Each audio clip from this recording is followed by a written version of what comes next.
Queria, antes de começar a sessão, cumprimentar a Mariana Oliveira e o pessoal da comunicação social pelo lindo vídeo que acompanhou a execução do hino nacional. Muito feliz, muito inspirado, com belíssimas imagens do Brasil. Eu gostaria de cumprimentar a presença aqui na mesa do presidente da República, Luiz Inácio Lula da Silva, do presidente do Senado Federal, senador Davi Alcolumbre, do presidente da Câmara dos Deputados, deputado Hugo Mota, do procurador-geral da República, professor Paulo Gonet, e do presidente reeleito do Conselho Federal da Ordem dos Advogados do Brasil, Beto Simonetti. E é com muita alegria que eu declaro aberto o ano judiciário de 2025 e nessa breve apresentação eu gostaria de apresentar brevemente o retrato do judiciário nesse início de ano. Faço também um relato de alguns dos projetos em andamento e dos planos para o ano que se inicia. Começo, portanto, com esse breve retrato do Poder Judiciário. E começo prestando contas do plantão judiciário ao longo do recesso. Foram mais de 4.000 processos conclusos à presidência e à vice-presidência, e eu, desde logo, queria agradecer de coração ao ministro Luiz Edson Fachin, que dividiu comigo as tarefas nesse período de recesso, nesse período do plantão, e me permitiu um breve descanso, brevíssimo, devo lhe dizer, e também que eu pudesse comparecer a alguns eventos institucionais no exterior. E, a propósito, e ainda prestando contas do período de plantão, eu estive em representação do Tribunal no Fórum Econômico Mundial em Davos como convidado, onde participei de painéis sobre a mudança climática, regulação de mídias e sobre segurança jurídica no Brasil. E destaquei, ao tratar da segurança jurídica, prezados presidentes, alguns fatores que fazem do Brasil um dos países mais atraentes do mundo, inclusive para investimentos. Estabilidade institucional, fronteiras consolidadas, boa relação com nossos vizinhos e com quase todos os países do mundo, ausência de conflitos religiosos, grande potencial de energias renováveis e espaço para crescimento em áreas diversas, além de sermos um país multicultural, multirracial e com muita gente bacana.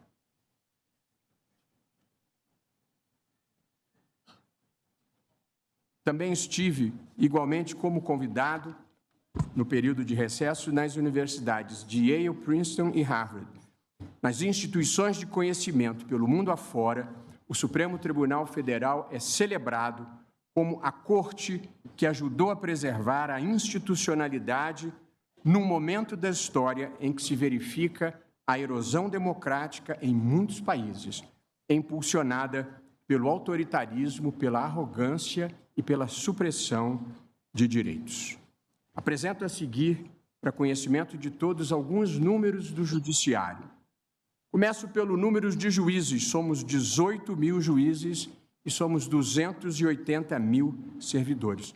Nós somos a instituição de maior capilaridade na República, que atende aos quase 6.000 municípios do Estado brasileiro.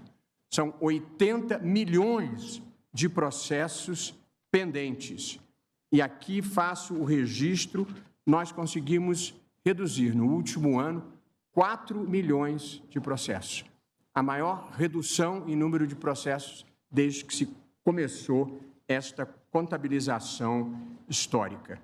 Cada juiz brasileiro recebe, em média, 4.400 processos. Na Europa, é uma pequena fração desse volume. O judiciário brasileiro é um dos mais produtivos do mundo. O custo do judiciário é, com frequência, lembrado, e o judiciário, de fato, tem um custo relevante. Custamos 132 bilhões e 800 milhões ao país, 1,2% do PIB. Mas aqui faço algumas observações. A primeira, este custo inclui o Ministério Público e inclui a Defensoria Pública. E o percentual vem decrescendo ao longo dos anos. Em 2009, o Poder Judiciário da União representava 4,83% do orçamento fiscal. Em 2025, ele será de 2,93%. O valor arrecadado pelo Judiciário em 2024 foi de 56 bilhões e 740 milhões, ou seja, 52% do custo do Judiciário é arrecadado pelo próprio Judiciário. Com duas observações importantes. A União, os estados e os municípios não pagam pelo uso do Judiciário, nem taxa judiciária, nem custas. E, além disso, 50% dos processos, num país ainda pobre, tramitam em gratuidade de justiça. Portanto, em verdade, o judiciário brasileiro, ele subsidia a atuação judicial da Fazenda Pública e de todas as pessoas pobres brasileiras. Desde 2017, o Judiciário vive com o mesmo orçamento, acrescido apenas do percentual de inflação. E em 2024, teve um pequeno aumento decorrente da lei do arcabouço fiscal. E, a propósito, notícia que não sai nos jornais, nós devolvemos ao Tesouro 406 milhões de reais no ano passado. Nós somos contra todo o tipo de abuso e a Corregedoria Nacional de Justiça, liderada pelo querido amigo ministro Mauro Campbell Marques, está atenta. Mas é preciso não supervalorizar críticas que muitas vezes são injustas ou frutos da incompreensão do trabalho dos juízes. Passo a parte 2 da minha apresentação, projetos em andamento. E aqui abro um primeiro capítulo sobre a integridade e qualidade do judiciário. Nós instituímos um exame nacional de magistratura e já conseguimos realizar 2 provas. Como muitos saberão, mas não custa esclarecer, todos os tribunais do país continuam com a sua autonomia para realizar os seus concursos públicos. Mas para se inscrever neste concurso, é preciso previamente ter sido aprovado num exame nacional que é conduzido sob a supervisão do Conselho Nacional de Justiça. Portanto, com o Exame Nacional, nós estamos criando um padrão nacional de qualidade para a magistratura e eliminando rumores que aqui e ali se ouviam de coisas erradas que aconteciam em algum concurso. E fizemos a mesma coisa relativamente aos cartórios, com a criação de um Exame Nacional de Cartórios. O primeiro será realizado no próximo mês de abril, sob coordenação da Corregedoria Nacional de Justiça. E conseguimos, em 2024, após 36 anos de vigência da Constituição, realizar o primeiro concurso para notários e registradores do Estado de Alagoas. Relativamente à racionalização da litigância, a litigiosidade no Brasil é uma das maiores do mundo, com mais de 80 milhões de processos. A partir da atuação conjunta do Supremo Tribunal Federal e do Conselho Nacional de Justiça, passou-se a exigir prévio protesto de certidão de dívida ativa e permitiu-se a extinção das execuções até R$10 mil que estivessem sem movimentação útil, ou seja, sem citação do devedor ou sem penhora de qualquer bem. Os resultados foram impressionantes e aqui registro a colaboração de todos os tribunais na pessoa do presidente do Tribunal de Justiça de São Paulo, Fernando Torres Garcia. Nós conseguimos baixar, em menos de um ano, 8.400.000 execuções fiscais, que correspondiam a mais de 20% do acervo, e com a exigência de protesto, caso relatado pela ministra Carmen Lúcia, os municípios já aumentaram a sua arrecadação em 124%, que agora são obrigados a protestarem, mas podem botar a culpa no Supremo dessa medida, que politicamente, por vezes, não é simpática. E nós mapeamos todas as ações contra o poder público. Reunimos a Procuradoria da Fazenda Nacional, a Advocacia Geral da União, Procuradorias dos Estados, Procuradorias Municipais e mapeamos a litigiosidade contra o poder público, porque nenhum país do mundo paga 70, 80, 100 bilhões de reais de precatórios por ano. É totalmente atípico o que acontece no Brasil. Conseguimos identificar as áreas em que há a concentração dessas ações: previdenciária, tributária, servidores públicos, saúde e trabalhista. E agora vamos trabalhar, nesse ano de 2025, com consultoria especializada, tendo feito o diagnóstico para pensarmos as soluções possíveis para diminuirmos essa litigiosidade. E, por fim, no tocante à litigiosidade trabalhista, nós aprovamos no Conselho Nacional de Justiça uma resolução que prevê que, se no ato da rescisão empregador e empregado estiverem de acordo e assistidos por advogado, esta rescisão pode ser homologada pela Justiça do Trabalho, ficando vedada a propositura de reclamações trabalhistas, porque muitas vezes o excesso de reclamação trabalhista também é um desincentivo ao investimento. No plano da promoção de direitos fundamentais, nós conseguimos regulamentar no Conselho Nacional de Justiça a determinação do Supremo para a elaboração de um plano para enfrentar o estado de coisas inconstitucional no sistema prisional. E o plano cuida minuciosamente, plano elaborado pelo Conselho Nacional de Justiça e pelo Ministério da Justiça e Segurança Pública, aqui representado pelo ministro, querido amigo Ricardo Lewandowski. O plano prevê controle de entrada no sistema, melhoria da qualidade das vagas, melhoria no processo de saída de quem já cumpriu a pena e políticas de prevenção para evitar a reincidência.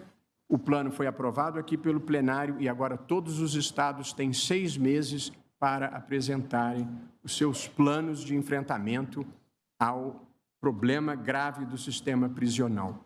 E aqui é preciso que a sociedade bem compreenda que não tratarmos adequadamente o sistema prisional é mantermos uma fonte de alimentação da criminalidade e permitir que eles sejam dominados por facções criminosas e permitir ou não permitir que essas pessoas sejam reintegradas à sociedade. Portanto, o sistema prisional tem que proteger a sociedade e não pode ser um espaço de onde as pessoas saiam piores do que entraram. Muita gente não compreende isso, mas é muito importante para uma política de segurança pública dar o tratamento adequado ao sistema prisional. Nós implementamos também a paridade de gênero nas promoções por merecimento para o 2º grau. E, portanto, todos os tribunais do país, nas promoções por merecimento, se na vaga anterior houver sido promovido um homem, a vaga seguinte, presidente, tem que ser de uma mulher. E se na vaga tiver sido promovida uma mulher, a vaga seguinte pode ser outra mulher, até chegar a 40%. As mulheres são cerca de 40% dos juízes de 1º grau, mas quando chega nos tribunais de 2º grau são menos de 20%. Portanto, onde é puramente mérito, as mulheres têm este percentual, onde já há algum tipo de injunção política, as mulheres perdem esta participação. E, por fim, na agenda de direitos humanos, nós implementamos o programa de bolsas para os candidatos negros à magistratura, com recursos arrecadados na iniciativa privada e geridos pela Fundação Getúlio Vargas de São Paulo.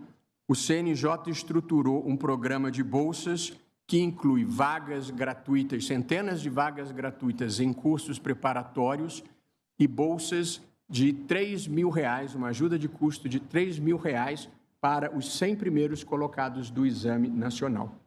Com isso, presidente Lula, presidente Hugo Mota, presidente Alcolumbre, nós esperamos fazer com que o judiciário tenha uma demografia mais parecida com a sociedade brasileira. Eu viajo pelo Brasil inteiro e visito os tribunais, converso com os juízes, converso com a direção dos tribunais. O judiciário no Brasil é quase que integralmente branco. Parece que é uma cota única para brancos. E, portanto, nós precisamos incorporar com qualidade a diversidade brasileira também no poder judiciário. Portanto, nós estamos investindo não em cotas, mas em qualificação para que essas pessoas sejam mais competitivas. Portanto, com o Exame Nacional de Magistratura, com a promoção com paridade de gênero e com o aumento de candidatos negros, nós esperamos fazer com que o judiciário sirva melhor e com mais diversidade à sociedade brasileira. E, por fim, parte 3 dessa exposição, a agenda para 2025. E aqui eu começo com um tópico que é especialmente delicado, que é a arguição de relevância de questão federal. O Congresso Nacional, presidente Alcolumbre, presidente Hugo Motta, aprovou, em boa hora, a emenda constitucional 125, que instituiu a arguição de relevância da questão federal como filtro para a admissibilidade de recursos especiais pelo Superior Tribunal de Justiça. O Superior Tribunal de Justiça vem progressivamente constatando o aumento do número de processos que chega. E no ano passado chegaram mais de 500 mil processos ao Superior Tribunal de Justiça. Não há jurisdição que possa ser prestada com qualidade e com celeridade nesse volume. E, portanto, a criação de um filtro foi especialmente importante e agora é preciso regulamentar esse filtro por medida legislativa e por atos regimentais do próprio Superior Tribunal de Justiça. E eu mesmo já estive em contato com o presidente do Superior Tribunal de Justiça, querido amigo, grande magistrado Herman Benjamin, que pediu o presidente para justificar a ausência porque está abrindo o ano judiciário lá no Superior Tribunal de Justiça. Nós aqui no Supremo regulamentamos a repercussão geral, que é a prima da arguição de relevância, e, apesar de recebermos 80 mil processos por ano, conseguimos reduzir o nosso acervo ao menor acervo da história, com cerca de 20 mil processos, sendo que nós conseguimos julgar todos os que entram a cada ano. Portanto, esse é um ponto importante da agenda comum do Judiciário com o Poder Legislativo aqui representado. A reforma tributária, também em boa hora aprovada pelo Congresso Nacional, começa a ser regulamentada e a expectativa é que esse efeito simplificador diminua a litigiosidade em matéria tributária no país, que corresponde a cerca de 30% dos processos em andamento. É um número muito impressionante e nós precisamos diminuir essa litigiosidade e com a expectativa, presidentes Alcolumbre e Hugo Motta, que nós consigamos regular, e também Jorge Messias, advogado-geral da União, de uma forma que nós eliminemos do judiciário brasileiro os cadáveres em matéria tributária. O que acontece com frequência é que os processos tributários só chegam ao final muitos anos depois do surgimento da controvérsia. E quando ele é finalmente julgado, há um cadáver no armário, ou do poder público ou da iniciativa privada. Portanto, nós precisamos ter um mecanismo e uma atuação processual que, em menos de um ano, surgiu a controvérsia tributária, ela seja decidida em última instância pelo Supremo Tribunal Federal. E com isso não haverá cadáveres no armário. De modo que considero que esse é um item muito importante da reforma tributária, tanto pela via legislativa de prever o mecanismo, ou já temos a ação declaratória de constitucionalidade, pela atuação que é excepcionalmente qualificada, devo registrar, da Advocacia Geral da União. Ainda na nossa agenda de 2025, mas já caminhando para o fim, nós teremos no Conselho Nacional de Justiça casa própria a partir de 2025. Ministro Fachin, vou passar a presidência do Supremo para Vossa Excelência e a vice-presidência para o ministro Alexandre, já com o prédio do Conselho Nacional de Justiça adquirimos. Com isso, nós deixaremos de gastar 13 milhões de reais por ano, que é o custo daquela locação. Queria aqui agradecer muito especialmente aos órgãos do Judiciário que aportaram recursos que permitiram essa compra, que foram a Justiça do Trabalho e o Conselho da Justiça Federal, tanto o anterior presidente, Lélio Bentes, e o atual presidente, Aloysio da Veiga, e ao ministro Herman Benjamin, e ao Congresso Nacional, que também, a meu pedido, aprovou a lei que permitiu esta aquisição. Em tema de sustentabilidade, nós celebramos um pacto pela transformação ecológica com o Poder Executivo e com o Poder Legislativo. O Poder Legislativo, já dando execução ao programa, aprovou, igualmente em boa hora, o marco regulatório do carbono, do mercado de carbono, dos biocombustíveis e da energia eólica offshore. No âmbito do Judiciário, nós instituímos, via CNJ, o programa de Justiça Carbono Zero.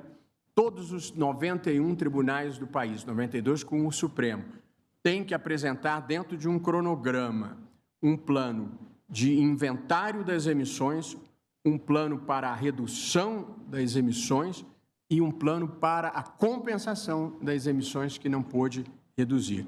Aqui no Supremo, nós fizemos contratos para a construção de uma usina fotovoltaica no anexo 2, já em construção, e um convênio com o Distrito Federal, e aqui saúdo o governador Ibanez Rocha, para o fornecimento de energia fotovoltaica para o Supremo. Portanto, 90% da energia do Supremo passará a ser energia renovável. Cumprimento as pessoas que estiveram à frente desse projeto. Aqui vejo Tereza Mello, da minha assessoria. E os 10% nós fizemos um acerto com a Nova Cap e plantamos 5.500 árvores aqui no Bosque do Supremo. E, por fim, presidente Lula, é muito importante, nós estamos negociando com o Executivo, com o Ministério da Gestão, o Ministério do Meio Ambiente e com o Ministério do Desenvolvimento Agrário, um acordo de cooperação técnica para nós unificarmos as bases cadastrais dos imóveis no país, inclusive e sobretudo em áreas rurais e na Amazônia, e digitalizarmos isso. O país não tem o controle pleno ainda do que é terra pública e do que é terra privada, inclusive para enfrentarmos o desmatamento e a grilagem. Considero que esse é um dos passos mais importantes do pacto que celebramos de transformação ecológica, que é a regularização fundiária no Brasil, com dados que vamos conseguir coligir, somando os esforços que envolvem o CAR, envolvem os registros de imóvel e o Ministério do Meio Ambiente. Em matéria de inovação, nós estaremos medindo os resultados da última que criamos no finalzinho do ano passado, chamada Maria. Nós aqui temos algumas ferramentas de inteligência artificial. O Victoria, nós somos pela paridade de gênero. Rafa ficou assim, pode-se optar. E agora a Maria, próximo tem que ser masculino, hein, gente? É paridade também, não é hegemonia. A Maria, que é um programa em parceria, fizemos uma chamada pública que vai conseguir resumir os volumosos processos que aqui chegam. Presidente Beto Simonetti, Procurador-Geral Paulo Gonet, o programa é capaz de fazer um resumo e um relatório em até 5 páginas do processo, mesmo que ele tenha 20 volumes. Tudo com supervisão judicial, mas a simplificação vai ser extraordinária de, em pouco tempo, se poder saber exatamente do que se trata. E, por fim, em matéria de inovação, nós criamos o Portal Único do Poder Judiciário, em que todas as pessoas do país agora podem acessar o site do Conselho Nacional de Justiça e acompanhar todo e qualquer processo que esteja em andamento no país. E as notificações às partes vão ser feitas no portal por via eletrônica E os advogados, presidente Beto, vão poder fazer o peticionamento eletrônico diretamente no portal de serviços. Nós acabamos com uma situação que havia, cada tribunal tinha o seu próprio sistema. Alguns usavam o EPROC, alguns usavam o PJE, alguns usavam o ESAG, e cada um era com uma formatação. Agora nós temos uma interface única para todos os usuários do Poder Judiciário. Portanto, essa é uma breve descrição um pouco dos nossos números, o que fizemos e o que estamos planejando fazer em 2025. E agora eu passo para o encerramento dessa minha apresentação.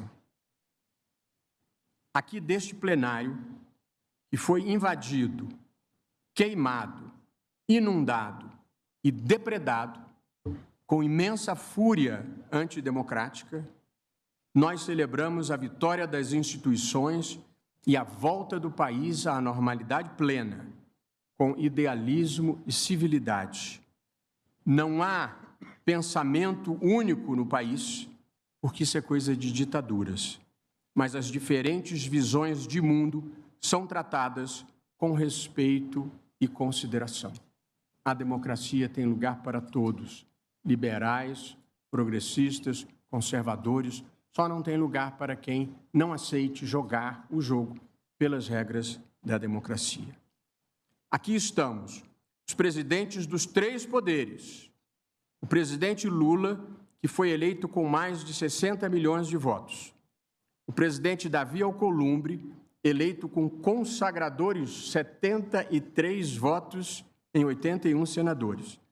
E o presidente Hugo Mota, segundo candidato mais votado na história da Câmara dos Deputados, com 444 votos em 513. E gostaria de modestamente dizer que eu mesmo fui eleito com 10 dos 11 votos que participaram da eleição. E o voto que não foi em mim foi o meu mesmo, queria dizer.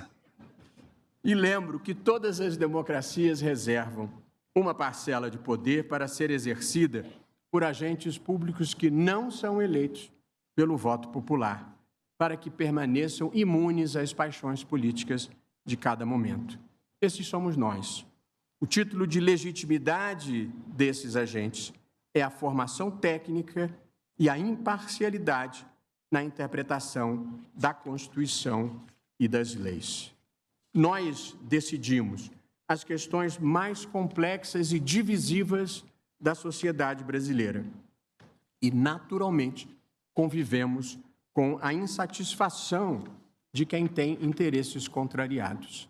Faz parte do trabalho de qualquer tribunal de justiça no mundo. Ou desagradamos a fazenda pública ou desagradamos o contribuinte. Ou desagradamos as comunidades indígenas ou desagradamos os que legitimamente tenham ocupado uma determinada área.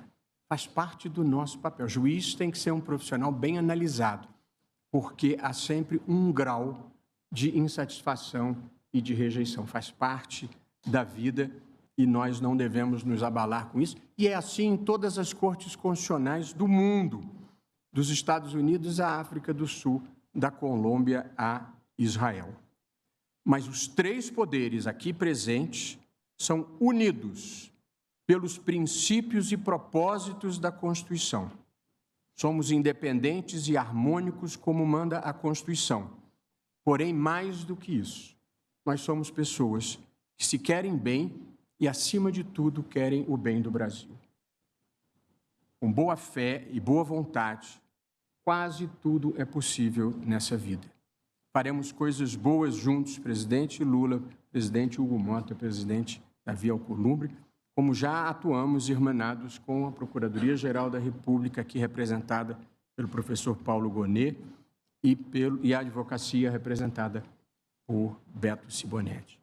É isso, com boa fé e boa vontade, quase tudo é possível e faremos coisas boas juntos pelo Brasil. Que possamos todos ser abençoados para cumprirmos bem a nossa missão. Agradecendo a presença de todos, declaro aberto o ano judiciário de 2025.